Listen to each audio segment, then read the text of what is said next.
Welcome to your comprehensive guide on learning quantum computing. If you have ever wondered how to start in this revolutionary field, this roadmap is for you.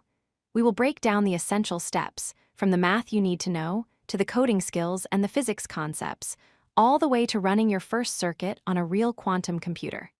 Let's dive in.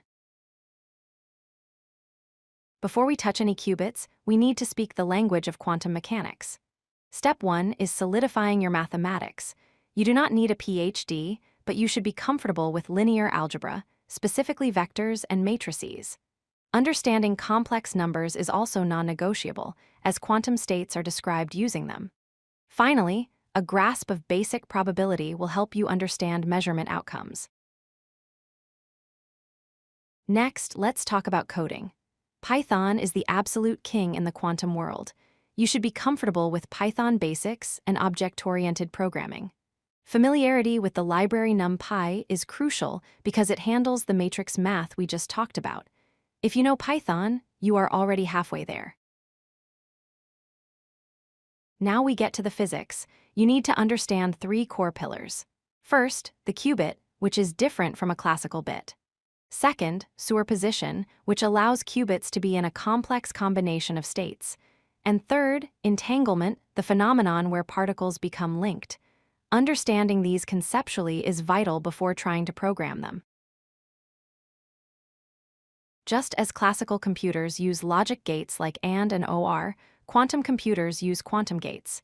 You will need to learn about the Hadamard gate, the Poly-X gate, and the CNOT gate. These are the building blocks of quantum circuits. Learning how to combine these gates to manipulate qubits is where the real programming begins. Once you know the gates, you can study the algorithms that made quantum computing famous. Start with the Deutsch-Jozsa algorithm to see a simple quantum speedup.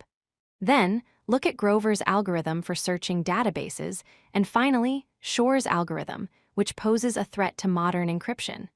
These examples demonstrate the power of quantum parallelism. To write code, you will need a software framework.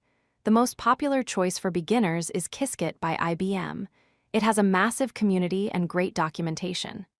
Google has Circ, and if you are interested in machine learning, Penny Lane is a fantastic choice. I recommend picking one, likely Qiskit, and sticking with it until you are comfortable. Here is the coolest part. You can run your code on real quantum hardware today. Companies like IBM, Amazon Bracket, and IonQ offer cloud access to their quantum processors. You can send the circuits you built in the previous steps to a real machine and get results back.